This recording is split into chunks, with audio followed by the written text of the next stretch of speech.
Yet to shine. And one more thing actually, Skinny, I was going to say, is there kind of like a positive message that you can send the youth? Always.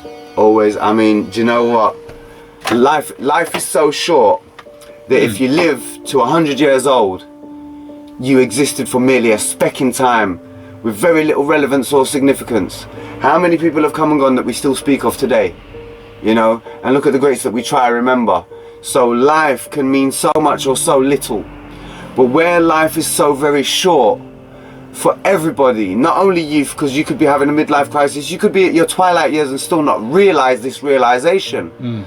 That if we look at what's good and what's enjoying and what's happy, right, and strive for that, and we look at what's negative and counterproductive and destructive and strive away from that, you know, for all of these kids out here and they're out here, do you know, a lot of the misguidance is because they're not getting guidance. So if you don't get guided, you will become misguided. So I tell them, let their heart and their mind be their guide to figure out this beautiful journey in life itself. But the advice that I would give you is life is for the living, life is for the enjoying. It's too short to have any negative elements in your life when life is so short that you should just fill it with positivity and happiness. And love. And love. Because there's too much hate. There's too much hate because hate breeds hate. So we need to combat that with love, you know, because if we keep having disregard for life, disregard for our own life and our own existence, we won't value ourselves.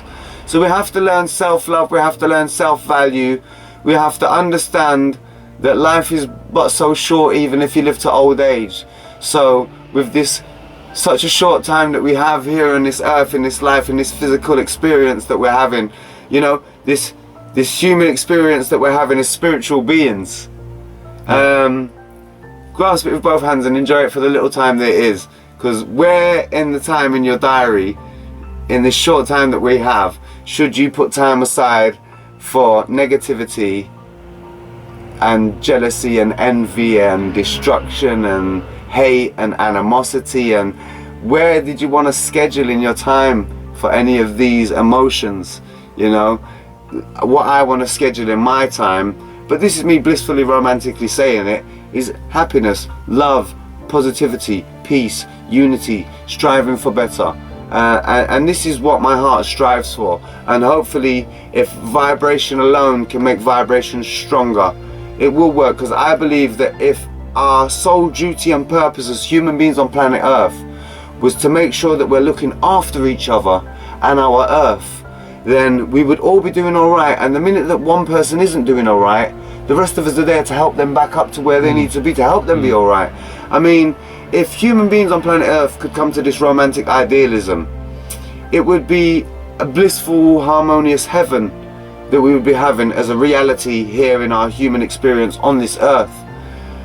Then I look at what our purpose and our sole responsibility is.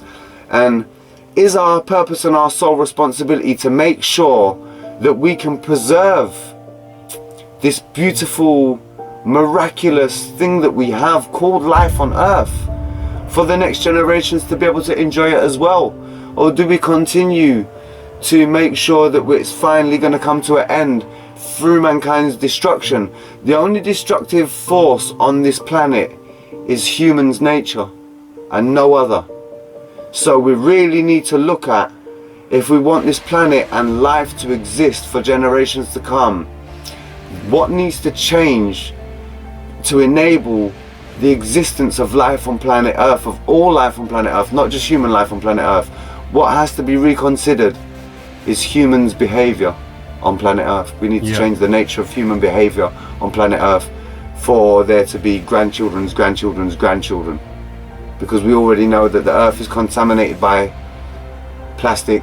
We know this and we can make changes, but we're not making no changes. We have to make positive changes now, or else we are in self-destruction mode. We're in self-destruction mode, and the amount of animals at such an accelerated rate. Yeah. You know, it's worrying. It's really we worrying. really need to be conscious of what we are as human beings on planet Earth right now. Because watch this, SkinnyMan's gonna come and go. SkinnyMan's records last for this long. You know what I mean? But I'm talking about generations of human beings to come on planet Earth. Thousands of years down the Yeah, line. this is not about ego.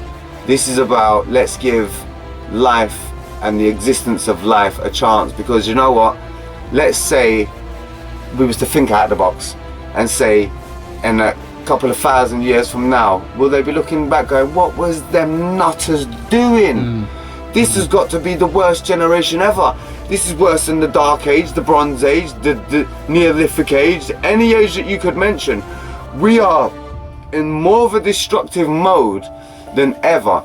If alien visitation was to visit our planet, they'd be disgusted. As an outsider, They'd be disgusted, they'd say, why do you have so many blacks and Latinos incarcerated in America?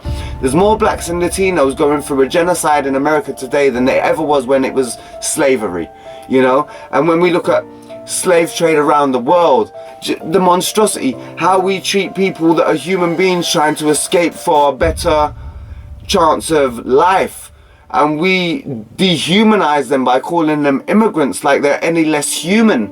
They're human beings. Where as an outsider looking in, we're totally lost our mind. We're bonkers. We're crazy. We're a destructive force of nature. And then Bob Marley just resonates in my head. Does it seem like a total destruction's the only solution? But we don't want destruction. You know, we want upliftment. We want positivity. We want a chance. All I'm saying is to the youngsters, fam, give life a chance. Give your own life a chance. Give everybody's life a chance. Find that life is beautiful. Life is for the living. And even if you live to your old twilight years, that was nothing but a mere speck in time. So make sure that you fill that time with everything that you wish to desire to fill it with.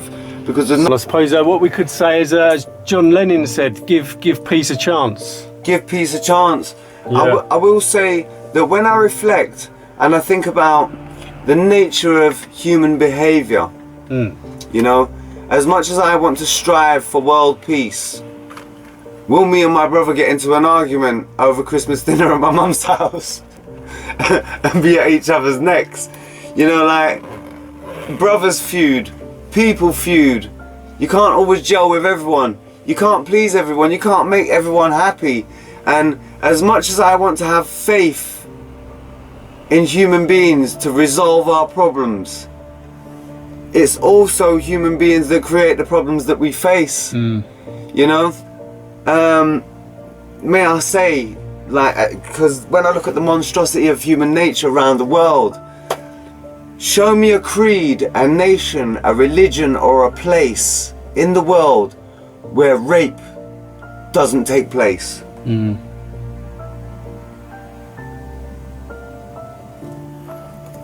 Look what us human beings do to each other. We're monsters to each other at times. But on the plus side, we're not all monsters, and there's a lot. No, we're not. There's a lot of good people out there doing a lot of good things, and they're the ones we got to kind of. So this is why, I mean, I have to stay grounded in reality, because watch this. If a child grows up in a romantic bubble, and then he comes out of that bubble and he goes out with his mate and his mate gets shanked and he thinks, wow, what's just happened? He was so far from that reality that he'll probably never overcome that. Where children from this area are so used to that being the norm that they're conditioned to that being their reality. There's not a child who lives in this area who hasn't immediately first-hand seen someone become a victim of a fatal, violent circumstance. So whether you're a first-hand victim or you've witnessed it as a first-hand victim, every child in the whole of London right now in our generation is going through some mental post-traumatic stress disorder every day. And that's just to have to put on their school uniform to make it back and forth from school. It's a war zone. And they're all seeing it firsthand, so they're suffering PTSD. So what we're having is our next generation to come after them is going to be a young generation of adults that have psychological damage from the upbringing that they have, their environment. Skinny, how would you say we can kind as elders or as family, how can we kind of combat that kind of knife culture? I know there's obviously a lot of answers to this, but do you know what? I mean, there's people who you can see who step right up into the plate that have been known to jump in the middle of the battle. My youth worker was at a funeral in Andover Estate, and there was a feud between some young boys about to happen, and he chose, by the ruling of his heart over his head, to jump in the middle, and he got shot. And his name's Gary, and he's my hero, and he deserves a golden heart. Yeah. He's from Andover Estate, he's a youth worker. Now, there'll be other circumstances where you hear where two kids might want to jump, you know, and the guy jumps out from over the road and goes, no, allow it, but he jumps in the middle and he gets stabbed and killed. So then you're thinking, well, do I really want to fully immerse myself within some arguments of two kids that are strangers to me that could cost me my life? And then people are reluctant, because it could cost you your life trying to interfere with someone else's argument. And this is a reality that we've also got to take on board as well. So then it makes people want to be reluctant, to be vigilant, to stand up to this, because it could be detrimental to them, cost them their life, fatal. So it's almost like letting everybody understand how precious the value of your life is.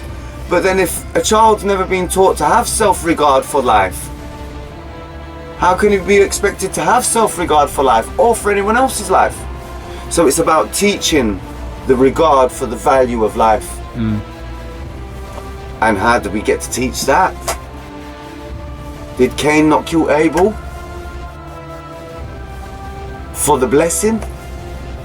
So even my youngest Sunday school biblical teachings spoke of brothers murdering each other in order to receive the blessing. You know, there's many things. I will say this: we're not going to have all the answers, and some answers that might suit us, they might not suit the other person. So then we've got to find a medium where we can find something that suits everyone.